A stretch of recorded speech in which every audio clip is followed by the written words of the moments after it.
दस्तक देकर पूछा जा रहा है कि तेरी रहबरी का सवाल है। रहबर यानी जो रास्ता दिखाए, फिर चाहे सरकार हो या सरकारी एजेंसी। जहां आज भी दस्तक के दायरे में देश की सबसे बड़ी परीक्षा एजेंसी एनटीए है, जिस पर भरोसे का संकट है। वजह नीट परीक्षा में धांधली और पेपर लीक। सुप्रीम कोर्ट में सुनवाई है, संसद में सियासी लड़ाई है और देश की सर्वोच्च अदालत के सामने एक ही दस्तक है। क्या नीट परीक्षा पूरी फिर से होगी या फिर बीच का कोई रास्ता निकलेगा? क्या सुप्रीम कोर्ट ऐसा कोई रास्ता निकाल पाएगा जिससे यह भरोसा लाखों बच्चों के बीच लौटेगा कि एनटीए की कराई परीक्षा पवित्र थी, पवित्र है और आगे पवित्र रहेगी? Millions of students in this country who are extremely concerned at what is going on and who are convinced that the Indian examination system is a fraud.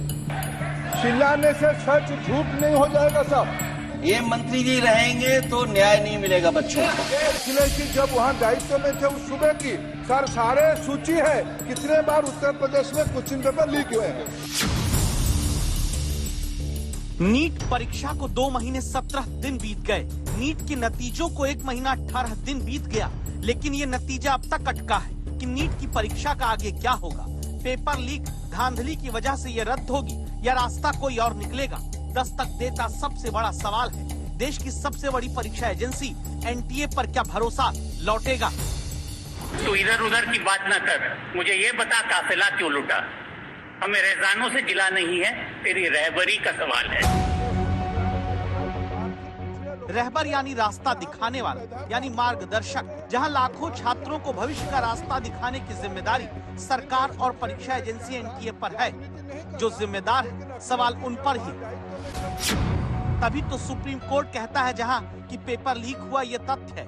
Supreme court में सरकार के वकील यानी सॉलिसिटर जनरल कहते हैं कि हाँ, कम से कम 150 बच्चों तक लीक पेपर पहुंचा है, लेकिन सरकार संसद में कहती है कि फिलहाल अब तक कोई भी पेपर लीक नहीं हुआ। With full responsibility, I would like to submit in front of House through you, sir. There is no evidence of paper leak in last 7 years in any numbers. So there are incidents. Already this case, right now, Speaker sir, this case is going in front of Honorable Supreme Court. All the things has come out. Paper leak के आंकड़े आगे भी देखेंगे, लेकिन इस बात को आप समझिए कि मुद्दा सिर्फ पेपर लीक का है ही नहीं। बात है 24 लाख छात्रों के भविष्य से। पूरे सिस्टम ने क्या खिलवाड़ किया है, और अगर हाँ तो क्यों? याचिकाकर्ताओं के वकीलों के आधार पर खिलवाड़ के आरोप इसलिए लग रहे हैं क्योंकि एनटीए ही कोर्ट में मानता है कि 3300 से ज्यादा परीक्षार्थियों को गलत पेपर परीक्षा के समय बांटा गया था। सुप्रीम कोर्ट में चीफ जस्टिस की बेंच ने खुद कहा कि एनटीए परीक्षा में एनसीईआरटी की नई किताबों से पढ़कर जवाब को सही मानने का नियम खुद बनाकर खुद ही नियम फिर बदल देता है। क्योंकि फिजिक्स के एक सवाल के 2 जवाब होने का विवाद होता है, तो एनटीए कहता है कि 4,20,774 छात्रों को 4 नंबर का ग्रेस मार्क तुरंत दे दिया गया है। एक ही सवाल के 2 जवाब कैसे हो सकते हैं? ये पूछे जाने पर एनटीए की तरफ से पेश होते सॉलिसिटर जनरल कहते हैं कि पुरानी किताब में अलग जवाब था, नई किताब में अलग जवाब है। एनटीए के ही सही फैसले न लेने की वजह से अब फिजिक्स के विवादित सवाल का सही जवाब तय करने को सुप्रीम कोर्ट ने आईआईटी दिल्ली के डायरेक्टर को निर्देश दिया है। एनटीए के सिस्टम में खामियां ही खामियां क्यों न मानी जाए, जहां हरियाणा के झज्जर में परीक्षा नियंत्रक एसबीआई और केनरा बैंक दोनों जगह से रखे प्रश्न पत्र लाकर केनरा बैंक का बांट देते हैं, जबकि पेपर सिर्फ एसबीआई बैंक में जो रखे थे वही बांटे जाने थे और लाने थे।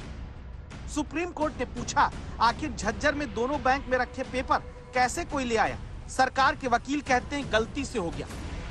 गलती से गलत पेपर बच जाता है, गलती से पेपर लीक हो जाता है, गलती से ग्रेस मार्क बच जाता है।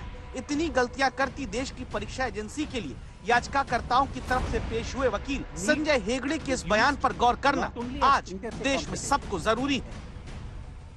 When you suspect cancer, the tests are inconclusive. Then what you do is, as a matter of precaution, to go into chemotherapy. You cannot take the risk of letting the cancerous substances metastasize. That is where the real problem is. today, my lords, at a stage of incomplete investigation.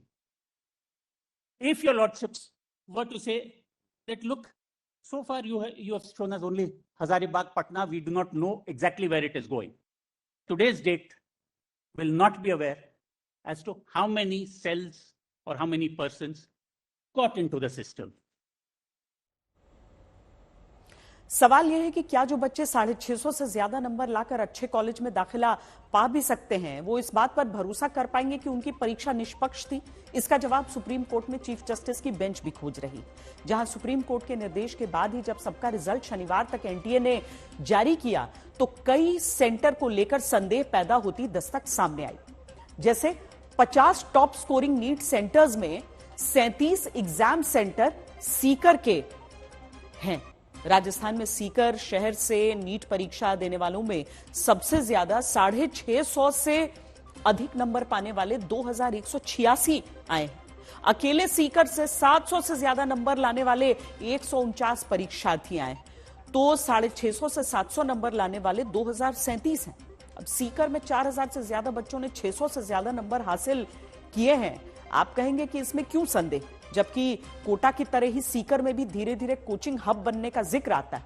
लेकिन संदेह की दस्तक इसीलिए क्योंकि दावा है कि सीकर में परीक्षा देकर हाई स्कोर करने वाले 10% बच्चे ऐसे हैं जो न तो सीकर के हैं, न ही सीकर के किसी इंस्टीट्यूट में पढ़ते हैं। सुप्रीम कोर्ट में याचिकाकर्ता के वकील ये जिरह करते हैं कि ऐसे कई सेंटर हैं जहां से अचानक रिजल्ट में हाई रैंकिंग बच्चों की संख्या का बढ़ना किसी सिस्टमैटिक धांधली की आशंका को जन्म देता है। सुप्रीम कोर्ट में होती इसी सुनवाई के बीच संसद में भी यह मुद्दा उठा। It's obvious to the whole country that there is a very serious problem in our examination system. This is not just a question of NEET, it is in all the major examinations. Now, the minister has blamed everybody except himself.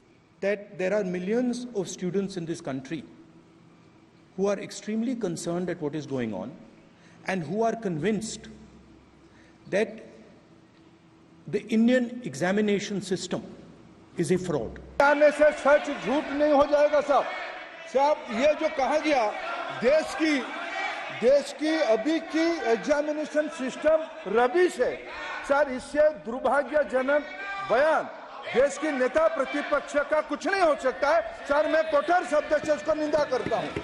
पूरे देश के छात्र इस पे आंदोलित थे। लगातार अखबार और सीबीआई की जांच के बाद चीजें सामने आ रही हैं, लोग पकड़े जा रहे हैं, जेल भेजे जा रहे हैं।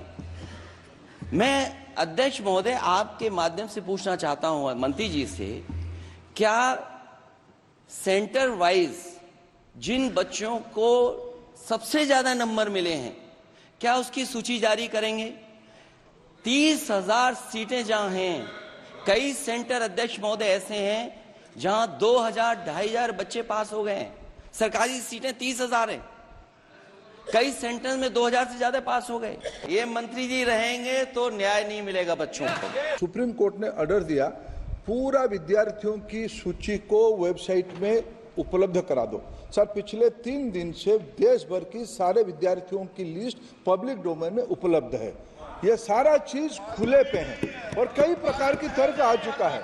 सर मैं एक अभी उसमें केरल के विद्यार्थी भी अच्छे किए हैं, क्या हम ये कहेंगे भी वहां भी कुछ गड़बड़ी हुई थी? ऐसे आरोप करना, मैं देश की ग्रामीण इलाका, देश की एसटी एससी इस बार सबसे अच्छा परफॉर्मेंस करने वाले देश की एसटी एससी ग्रामीण बैकग्राउंड आर्थिक पिछड़े लोगों की है, क्या हम उनकी मेधा को हम चुनौती देते हैं? चीफ जस्टिस कहते हैं कि अगर पेपर लीक 4 मई की रात को हुआ है तो साफ है कि पहले ही पेपर लीक हो चुका था। बिहार पुलिस का बयान भी इसी तरफ इशारा करता है, पर एनटीए अदालत में यही बताती आ रही है कि पेपर परीक्षा के दिन लीक हुआ। समस्या को खत्म करने की जगह अपनी गर्दन बचाने वाली सरकारी बीमारी के कारण ही देश में पेपर लीक के मामले बढ़ते जा रहे हैं। प्रदर्शन पेपर लीक और भर्ती घोटाले से जुड़ा हुआ मध्य प्रदेश के रीवा में यूथ कांग्रेस करती है।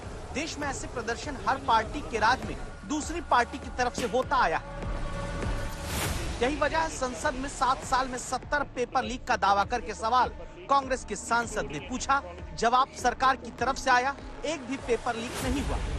Can the minister provide specific details on the measures being implemented to ensure the integrity of the examination process and to prevent future incidents of paper leaks, including any technological advancements or additional security protocols?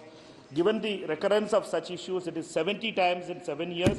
How does the minister plan to restore trust in the system? With full responsibility, I would like to submit in front of House, through you, sir, there is no evidence of paper leak in last 7 years on any numbers. इसके बाद ये एक दूसरे के राज में paper leak के दावों का दंगल दस्तक देने लगा। कांग्रेस एक तरफ लिस्ट लेकर गिनाने लगी, बीजेपी के राज में कहां-कहां पेपर लीक हुआ। बीजेपी की तरफ से यूपीए राज के 2004 से 14 के बीच हुए पेपर लीक के दावों की सूची आ गई। इस सियासत के बीच पेपर लीक सत्य है, जिसे रोके जाने के लिए राजनीति नहीं, मजबूत नीति की जरूरत है, क्योंकि 2019 से अब तक पेपर लीक देश में हाफ सेंचुरी पार कर चुका है और लाखों छात्रों के भविष्य को रौंदने वाली पेपर लीक रुक नहीं पाई। 2019 में 9 परीक्षाओं के पेपर लीक हुए, 2020 में अलग अलग राज्यों में 12 पेपर लीक हुए, 2021 में 17, 2022 में 11 परीक्षाओं का पेपर लीक होता है, 2023 में यह संख्या 12 है और 2024 में अब तक 5 यानी 5.5 साल में कहिए 65 के पार हैं वो परीक्षाएं जिनके पेपर देश में अलग अलग जगहों पर लीक हो चुके हैं। इनमें से 2019 से अब तक 40 तो भर्ती परीक्षाओं के पेपर लीक हुए, जबकि 25 पेपर लीक गैर भर्ती परीक्षा के हुए। पेपर लीक रोकने के लिए केंद्र ने कानून बनाया। उत्तर प्रदेश ने भी आजीवन कारावास तक की सजा और 1 करोड़ के जुर्माने वाले अध्यादेश को मंजूरी दी। 2019 से अब तक पेपर लीक की ट्रेल जो आज तक की ओपन सोर्स इंटेलिजेंस टीम ने निकाली, उसके मुताबिक उत्तर प्रदेश में 8, राजस्थान में 7, महाराष्ट्र में 7, बिहार में 6, गुजरात में 4, मध्य प्रदेश में 4, हरियाणा, कर्नाटक, ओडिशा में 3-3, पश्चिम बंगाल में भी 3, दिल्ली में 2, मणिपुर, तेलंगाना में भी 2-2 परीक्षाओं के पेपर लीक हुए। हिमाचल, उत्तराखंड, जम्मू कश्मीर, झारखंड और नागालैंड में 1-1 परीक्षा का पेपर लीक होता है। देश के आधे से ज्यादा राज्य पिछले 5 साल में 1 से लेकर 8 परीक्षाओं की पेपर लीक देख चुके हैं। इसमें सरकार बीजेपी की भी रही है और कांग्रेस की भी। देश में 12वीं पास करने के बाद एक छात्र छात्रा के ऊपर मनचाहे कॉलेज विषय में दाखिला पाने का मानसिक दबाव कितना बड़ा होता है, इसे दुनिया की कोई मशीन नहीं माप सकती।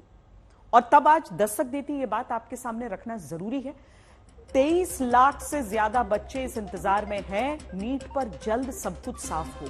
नतीजा आने के 1 महीने 18 दिन बाद भी यह फैसला होना बाकी है कि नीट की परीक्षा का क्या होगा। क्या ग्रेस मार्क्स जो बंटे हैं वो हटाए जाएंगे? अगर फिर परीक्षा होती है या कोई और रास्ता कोर्ट निकालता है तो तय है कि रैंक में उतार चढ़ाव जरूर आएगा और तब तक इन छात्रों को अपने भविष्य को लेकर चिंता बढ़ती जा रही है। इसी तरीके से 13 लाख से ज्यादा बच्चों ने CUET की परीक्षा दी, लेकिन रिजल्ट अब तक सामने नहीं आया। नतीजा, बहुत सारे बच्चे देश में निजी कॉलेजों में दाखिला लेने को मजबूर हो रहे हैं।